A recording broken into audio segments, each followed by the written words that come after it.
And ಒಂದು ಸಾಮಾನ್ಯ ಜನರಿಗೆ ಒಂದು ಮೈಂಡ್ ಸೆಟ್ ಇದೆ ಸರ್, ಏನಂದ್ರೆ ಬಿಗ್ ಬಾಸ್ ಹೊರಗಡೆ ತುಂಬಾ ಅಗ್ರೆಷನ್ ಗಲಾಟೆ ಆಗ್ತಿರುತ್ತಲ್ಲ, ಅದೇ ತರನೇ ಹೊರಗಡೆನೂ ಇರ್ತಾರಾ ಇಲ್ಲ ಹಂಗೆ ಕಂಟಿನ್ಯೂ ಆಗುತ್ತಾ ಅನ್ನೋ ಒಂದು ಡೌಟ್ ಇರುತ್ತೆ. ಸೊ ಅದಕ್ಕೆ ನೀವೇನ್ ಕ್ಲಾರಿಫಿಕೇಶನ್? ಸರ್ ದೇವ್ರನೇ ಹಂಗಿಲ್ಲ ತಿಳ್ಕೊಂಬೇಡ್ರಿ. ನಿಜವಾಗ್ಲೂ ಮಗು ಅಂತ ಮನ್ಸಿರೋರು. ವಿನಯ್ ಅಗ್ರೆಷನ್ ಅಲ್ಲ, ಒಬ್ಬ ಒಳ್ಳೆ ಕಾಮಿಡಿಯನ್ನು, ಮುಗ್ಧ. ನಿಜವಾಗ್ಲೂ ಅವ್ನು ಎಷ್ಟು ಸಪೋರ್ಟ್ ಮಾಡ್ತಾನೆ ಗೊತ್ತಾ ಎಲ್ರಿಗೂ. ಹೊರಗಡೆ ಅಂದ್ಕೊಂಡಿದ್ದಾರೆ, ಒಳಗಡೆ ಅಗ್ರೆಷನ್ ಅವ್ನು ಹಂಗೆ ಹಿಂಗೆ ಅಂತ. ಸೀರಿಯಸ್ಲಿ ಹಂಗಲ್ಲ, ಇಸ್ ಇನ್ನೋಸೆಂಟ್. ಆಮೇಲೆ ಅಗ್ರೆಷನ್ನು ಅಲ್ಲಿಗೆ ಅಷ್ಟೇ, ಅದು ಆಟಕ್ಕೋಸ್ಕರನೇ. ಸಂಗೀತ ಆಗಲಿ, ಕಾರ್ತಿಕ್ ಆಗಲಿ, ಇನ್ಕ್ಲೂಡ್ ವಿನಯ್ ಆಗಲಿ, ಗುಡ್ ಪರ್ಸನ್ ಸರ್. ಅವರೆಲ್ಲ ಏನಂದರೆ ಆ ಕ್ಷಣ ಟಾಸ್ಕ್ಗೋಸ್ಕರ ಹಂಗೆ ಆಡ್ತಾರೆ ಹೊರತು ಅದಾದಮೇಲೆ ಗುಡ್ ಬಾಂಡಿಂಗು ಹಿಂಗೂ ಇರ್ತಾರ ಅಂತ ನೀವು ಎಷ್ಟೋ ಸೀನ್ಗಳಲ್ಲಿ ನೋಡಿದ್ದೀರಾ. ಅಗ್ರೆಷನ್ ಏನಿದ್ರು ಅದು ಟಾಸ್ಕ್ ಆಟ ಅಷ್ಟೇ. ಹೊರಗಡೆ ಬಂದರೆ ಎಲ್ಲರೂ beautiful person sir. And Varthur ಅವ್ರ ಬಗ್ಗೆ ಹೇಳೋದ್ರ ಅವ್ರ ಬಗ್ಗೆ ಕೇಳಲೇಬೇಕಾಗಿಲ್ಲ, ಬಗ್ಗೆ ಕೇಳಿದ್ರೆ ಒಂಥರ ಎಮೋಷನಲ್ ಆಗ್ತೀರಾ. ಆ ಟೈಮಲ್ಲೂ ಸಹ ತುಂಬಾ ಕಣ್ಣಲ್ಲಿ ನೀರು ಬಂತು ನಿಮ್ಗೆ, 5th ಕಂಟೆಸ್ಟೆಂಟ್.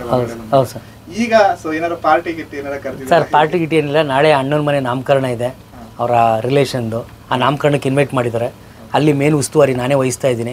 ಸ್ವಲ್ಪ ಎಲ್ರಿಗೂ ಏನು ಅಂದ್ಕೊಂಡಿದ್ರು ಇವತ್ತು ತುಕಾಲಿಸ್ ಅಂತೂ ಏನು ಕೊಡಿಸ್ತಾ ಇಲ್ಲ ಅಂತ, ಅದು ನಮ್ಮ ಅಣ್ಣನ ಮುಖಾಂತರ ಎಲ್ರಿಗೂ ಕೊಡಿಸ್ತಾ ಇದ್ದೀನಿ ಸರ್. ಆ್ಯಕ್ಚುಲಿ ಊಟ ಆಗಿರಲಿ, ಮತ್ತೊಂದಾಗಿರಲಿ, ಇದೊಂದಾಗಿರಲಿ, ತುಕಾಲಿ ಅವ್ರು ಏನು ಕೊಡಿಸಲ್ಲ, ಅದು ಮಾಡಲ್ಲ ಇದು ಮಾಡಲ್ಲ ಅಂತಿದ್ರು. ಸೊ ಇವತ್ತು ನಮ್ಮ ಅಣ್ಣ ನನಗೋಸ್ಕರ ಆ ಒಂದು ಕಾರ್ಯಕ್ರಮದಲ್ಲಿ ಎಲ್ಲನೂ ಕೊಡ್ತಾ ಇದ್ದಾರೆ ಸರ್, ದಾನ ಎಲ್ಲ ಮಾಡ್ತಾ ಇದ್ದಾರೆ.